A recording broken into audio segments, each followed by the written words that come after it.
ಶ್ರೀ ಗುರುಭ್ಯೋ ನಮಃ. ಹರಿ ಓಂ. ವಕ್ರತುಂಡ ಮಹಾಕಾಯ ಕೋಟಿ ಸೂರ್ಯ ಸಮಪ್ರಭಾ ನಿರ್ವಿಘ್ನಂ ಕುರ್ಮೇ ದೇವ ಸರ್ವಕಾರ್ಯೇಷು ಸರ್ವದಾ. ಈ ನಿಮ್ಮ ಕೆ ವೆಂಕಟೇಶ್ ಶರ್ಮ ಮಾಡುವ ಅನಂತ ನಮಸ್ಕಾರಗಳು. ಸರ್ವವಿದ್ಯೆ ನಮ್ಮ ಚಾನಲ್ ಯೂಟ್ಯೂಬ್ ಚಾನಲ್ಗೆ ಸ್ವಾಗತ. ಹಾಗೂ ಜನ್ಮದಿನದಿಂದ 20ನೇ ತಾರೀಕು. 20 ಅಂತಂದರೆ ಎರಡು ಅಂತಂದರೆ ಚಂದ್ರನ ಅಂಶದಲ್ಲಿ ನೀವು ಜನನವಾಗಿರ್ತೀರಾ.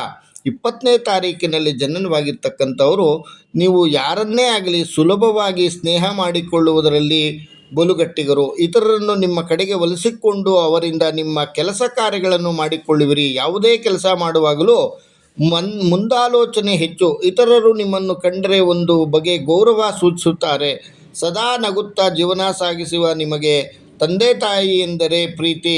ನಿಮಗೆ ಉತ್ತಮ ಭವಿಷ್ಯವಿದೆ. ಈ ಭವಿಷ್ಯವನ್ನು ರೂಪಿಸಿಕೊಂಡು ಸಮಾಜದಲ್ಲಿ ಮುಂದೆ ಬರಲು ಪ್ರಯತ್ನಿಸಿ. ಸ್ನೇಹಿತರಿಗೆ ನಿಮಗೆ ಸದಾ ಸಹಾಯ ನೀಡುತ್ತಾರೆ. ದೌರ್ಬಲ್ಯಗಳು ನೋಡಿ, 20ನೇ ತಾರೀಕಲ್ಲಿ ಜನನವಾಗಿರ್ತಕ್ಕಂಥವರು ಈ ದಿನಾಂಕಗಳಲ್ಲಿ 20ನೇ ತಾರೀಕಿನ ಈ ದಿನಾಂಕಗಳಲ್ಲಿ ಜನಿಸಿದವರ ಪ್ರಮುಖ ದೌರ್ಬಲ್ಯವೆಂದರೆ ಹಗಲು ಕನಸು ಕಾಣುವುದು. ಇವರಿಗೆ ಪ್ರಾಪಂಚಿಕ ಜ್ಞಾನ ಕಡಿಮೆ. ಎಲ್ಲ ಹಂತದಲ್ಲೂ ಸಹಕಾರ ಪ್ರೋತ್ಸಾಹ ದೊರಕಿದಾಗ ಮಾತ್ರ ಇವರಿಗೆ ಯಶಸ್ಸು ಲಭಿಸುವುದು. ಮುನ್ನುಗ್ಗುವ ಧೈರ್ಯ, ಎದುರಿಸುವ ಛಲ, ಆತ್ಮವಿಶ್ವಾಸ ಇವರಿಗೆ ತುಂಬ ಕಡಿಮೆ. ನೋಡಿ, ಮಿತ್ರರು ಮತ್ತು ಶತ್ರುಗಳು 7, 9, 16, 18, 20, 23, 27 ದಿನಾಂಕಗಳಲ್ಲಿ ಜನಿಸಿದವರು ಮಿತ್ರರಾಗುವರು. 1, 10, 19, 28 ದಿನಾಂಕಗಳಲ್ಲಿ ಜನಿಸಿದವರು ಶತ್ರುಗಳಾಗುವ ಸಂಭವ ಉಂಟು. ಅದೃಷ್ಟದ ದಿನಗಳು ನೋಡಿ, 2, 7, 9, 20 ಅದೃಷ್ಟವನ್ನು ತರುವ ದಿನಾಂಕಗಳು. ಸೋಮವಾರ ಮತ್ತು ಮಂಗಳವಾರ ಅದೃಷ್ಟವನ್ನು ತರುವ ದಿನಗಳು. ಅದೃಷ್ಟದ ಬಣ್ಣ ಹಸಿರು ಮತ್ತು ಬಿಳಿ. ಯಾವತ್ತೂ ಸಹ 20ನೇ ತಾರೀಕು ಚಂದ್ರ ಅಧಿಪತಿ ಆಗ್ತಾನೆ.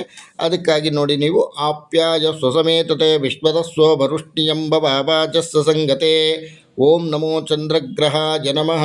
ಓಂ ಶ್ರೀ ಮಹಾಗೌರ್ಯೇ ನಮಃ ಅಂತಕ್ಕಂಥ ಈ ಮಂತ್ರವನ್ನು ಹೇಳ್ಕೊಂಡಾಗ ನಿಮಗೆ ತುಂಬ ಒಳ್ಳೆಯದಾಗಲಿ. ಆ ಲಕ್ಷ್ಮಿ 20ನೇ ತಾರೀಕು ಜನನವಾಗಿರ್ತಕ್ಕಂಥವರೇ ಲಕ್ಷ್ಮೀ ನರಸಿಂಹಸ್ವಾಮಿ ಅನುಗ್ರಹ ಸಿಕ್ಕಿ ಎಲ್ಲ ಒಳ್ಳೆಯದಾಗಲಿ. ಸರ್ವೇ ಜನ ಸುಖಿನೋ ಭವಂತು, ಸಮಸ್ತ ಸನ್ಮಂಗಳಾನಿ ಭವಂತು. ಈ ನಿಮ್ಮ ಕೆ ವೆಂಕಟೇಶ್ ಮಾಡುವ ಅನಂತ ನಮಸ್ಕಾರಗಳು.